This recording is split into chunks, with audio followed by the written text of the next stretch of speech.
What is up, guys? We are back in the garage doing a quick project for the homie Annabelle. You remember Annabelle? Remember this guy? Yeah, that guy. I know he doesn't look the same because he took his body armor off. He was wearing under body armor last time, and we have his son Isaiah right here. So yeah, so what we're gonna be doing is installing Maxpeedingrods 24-way adjustable coilover kit. Now they did purchase this from Maxpeedingrods.com, and they also did save an additional 15% by putting in SRG at the checkout screen for a coupon. So yeah, go check them out. They have quite a few products for mostly all cars out there. So all right, so yeah, what we got here is a 2001 Mitsubishi Mirage. Now I know obviously it's seen better days, but no, it's been the same since I got it. Okay. All right. So obviously, you know, stock suspension is definitely going to wear over time, and I'm pretty sure this is also original, and it too has seen better days. So yeah, I mean, why not? I mean, great affordable coilover kit. You know, get a great ride. He also has some new tires for it he'll be putting on later on, and maybe, you know, you'll see this Mirage evolve also. So let's go. All right, so obviously we have the car jacked up in the front first. We're going to go and start with the front, and we're going to be removing the wheels and removing the old struts. So let's go ahead and do that.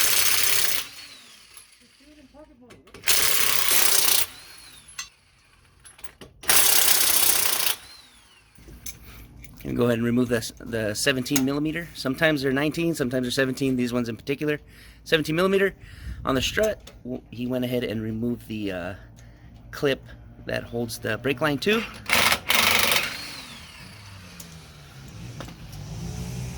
There we go. There you go. All right, now with the strut lower mount bolts removed and also the brake line clip, we're going to go ahead and move up to the 3/14 millimeters on the upper strut mount.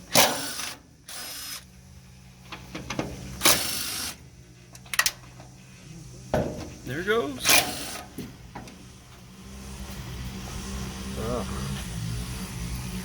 Pretty grimy. That's good, nasty. That is, look at that. Straight blown. Okay, before we go ahead and install our Maxpeedingrod coilover, we're going to go ahead and set the preload and also kind of get a reference for height. But I'm pretty sure this thing's going to be coming up and down at least a couple times so we can get the height right. But first, my question to you is how comfortable or how rough? I like a comfy ride. You want a comfy ride? Yeah, nothing too hard. Right. I don't do anything crazy. Just something to cruise. Just something comfortable? Okay. So in that case, what we're going to wind up doing is just barely preloading it up. To make the ride more comfortable, we're going to go ahead and thread this up by hand up until we pretty much can't thread it anymore, and probably just go 2 full rotations on it. Unlike race mode, we would probably want to preload it up to probably about here, and that'll make the spring pre-compress, so it'll just make it a little bit more rougher ride, but it'll handle a lot better. But like, this is just his everyday vehicle, so we're going for maximum comfort. Rad? All right. Absolutely. All right. You know, Isaiah's gonna go ahead and set the preload. See how we can pretty much turn that collar by hand.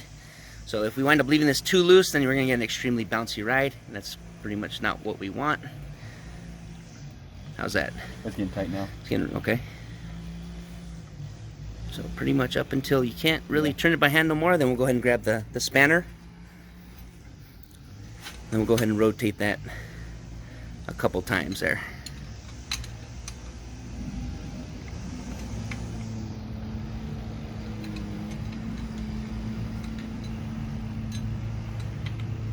Right about there should be good. So now what we're gonna do before we install this, not only are we gonna measure from here to here, so that way we can just match the measurement to the other one, so we don't have to guess, so that way we know everything's gonna be balanced in the front. So, and then after that, after we lock that down, we're gonna go ahead and try to find, like I said, a reference for height. So we'll probably install it in like this, because it'll actually pull the wheel up closer to the wheel well, and we'll get a kind of an idea. There's usually about 1 inch of compression after you lower it, so we can go from there. All right, we're going to go ahead and install the strut, or the coilover up in there. There we go. Very nice. Nice fitment. Put these guys back on.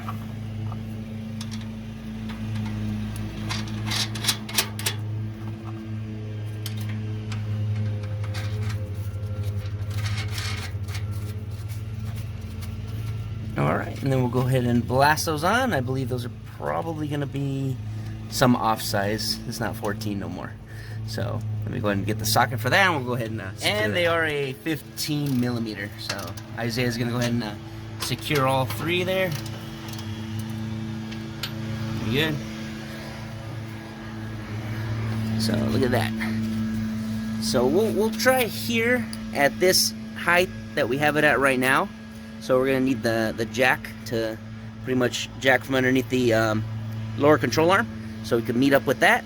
We'll put the wheel on, and we'll be able to get a good idea on how low it's gonna go once we set it on the floor. And sorry for the gardeners over there.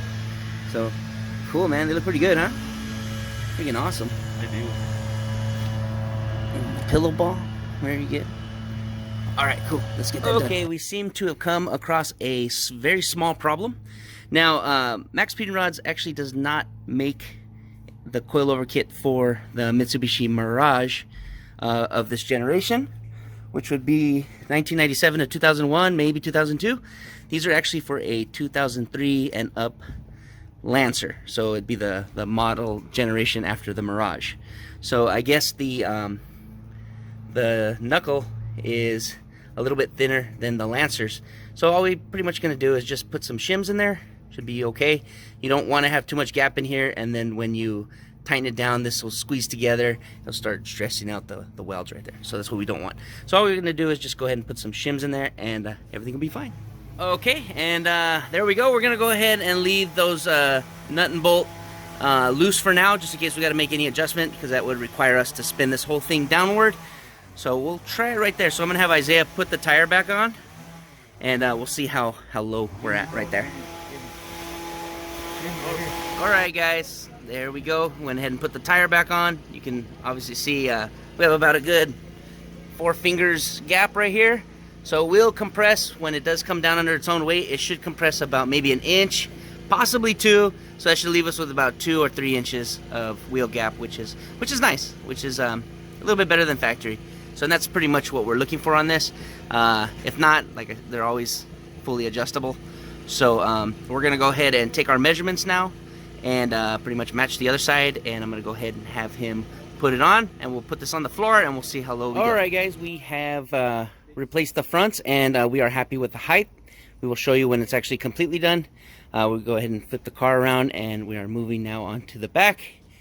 As you can see, that is the relaxed height on the wheel right now, so it's quite a bit of gap. So let's see if we can get it matched to the front. All right, looking at the back, it looks like our Lancer one will work with it as well. So we're gonna go ahead and start by removing the lower bolt, and then removing the top. If we're not able to push down on the drum far enough to pull the strut, we'll have to remove the little, I'll call it I guess an upper control arm. Who's calling upper control arm? So, alright, cool. Let's go ahead and do that.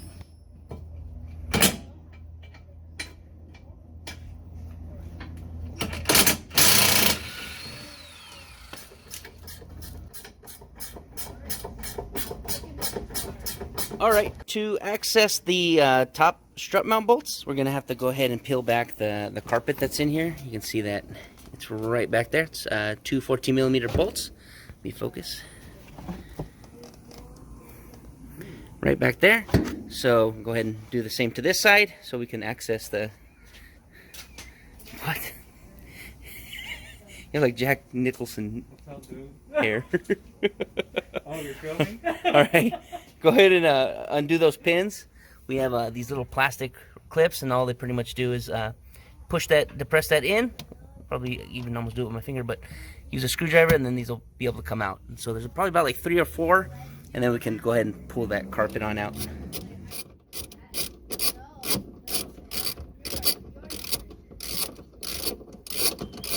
All right, we have the upper strut mount bolts removed, and we're actually not able to get it down far enough to remove the strut. So what we're going to wind up doing is removing the bolt for the lower control arm and pretty much swinging that down, and that should give us plenty of access to remove the strut. Okay, watch out for the uppercut. Yeah.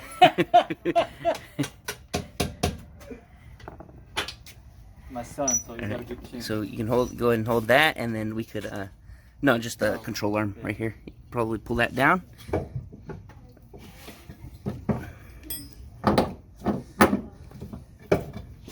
It's almost out. There you go. Using that. There you go. With the arms of Mantar. Cool. That was easy, huh? It was. Yeah. Not too bad. Yeah, we took a swift uppercut. That's about it. All right, cool. So what we're gonna do is we're gonna go ahead and preload this one, and hopefully we luck out with the height again. Probably not, because you know how it is. So, so let's go ahead and preload this. Once again, we're gonna go ahead and hand tighten it up without hurting ourselves. Okay, hand tighten it up until we can't tighten it anymore, and give it a couple more turns. All right, and as we can see here, the Lancer top mount bolts in fine into the Mirage. Let's go ahead and secure that with a 15mm. Very good. Nice. Cool. Look at that. All right, I'm coming around here. Coming around here, you can see they did come with spacers actually for this, so it should actually be able to just bolt in the factory position. Then we can hopefully, we don't need to adjust it too much. So, all right, cool. Let's go ahead and see what we get. All right, and there we go. We're gonna go ahead and try it at that height, and hopefully it is a nice height. See, those are the spacers that actually come with the Maxpeedingrod strut, so it fits in perfectly, so there's no need to shim. So everything is about 95% bolted, besides those front shims to go on to mount on the knuckle. So, which isn't bad. They're just washers basically. So we're gonna go ahead and put the bolts back through here, get the tire on it, and check the gap in between the fender and the tire. All right, guys, I think we're gonna go ahead and go with this height and preload. Should be good, but as you can see, once again, the 2003 to, I believe, 2006 Lancer coilovers do work on the 1997 to 2001, 2002 Mitsubishi Mirage. Very good. Awesome. All right, cool. So what we're going to do is we're going to go ahead and put the tire on, measure the gap. I should have about the same gap. This one should not compress as much because there's less weight in this area. So, and I think we're going to be good with that. Then we'll go ahead and take our measurements and match the other side. All right, here we go. Went ahead and finished up the back. Now we're going to go ahead and lower it and see what she looks like on the ground.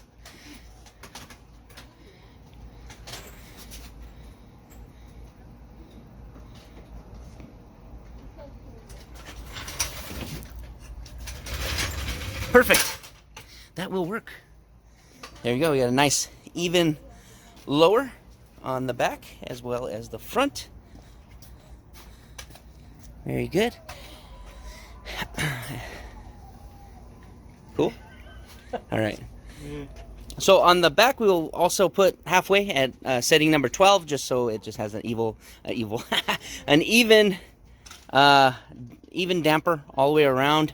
Then, as you know, as they drive it and they feel they need it either to set it to a softer setting or a harder setting, they can do so just by going in the trunk or popping the hood and loosening or tightening the knob. So, very cool. So they're going to go ahead and drive it around the block real fast, and they're going to let us know how it feels. All right, and there we have it. Yeah, we got to get a new fender for that, huh? We got to hit up the junkyard to get some new panels, but it's a start. I definitely needed the new struts. It definitely needed a slight upgrade in its suspension. I mean, that's definitely going to help you out in, as far as being more comfortable. So what do you think? I think it's great. It drives great, feels great. Can't wait to get some new tires on there and start working on the rest of the body. Yeah, absolutely. So cool. And the back's a little bit spongy. So what he's going to do is he's going to wind up loading up or preloading the spring even more just to get it, you know, nice and tight back there to match the front. But other than that, you know, he's telling me that the ride quality is, well, obviously night and day compared to blown struts. So he does have new tires. He was just waiting to put the struts on. So we replaced the tires. He is going to need to replace a couple of CV axles, and yeah, that should be good. Get a good alignment after you change struts or do anything with your suspension. It is always highly recommended to get an alignment done. So yeah, cool. Well, everything went smooth. Everything was not that big of a deal to do, right? So is that a stereo? Yes, it is. That is a stereo. Look at that. We got three. It is a stereo. It is a stereo. Stereo. That's a stereo over there. Stereo. Star Eon. Oh, stereo. Yeah. Sorry. So cool. But don't forget to like, subscribe, leave any comment you have below, or let your hate flow, and go ahead and check out our other videos. We do crazy swaps. Get caught up with the evolution of our 1986 Mitsubishi Starion. See how that's going. Also, we have some video on our Evo 4 right here, as well as some other crazy projects that we always have going on here.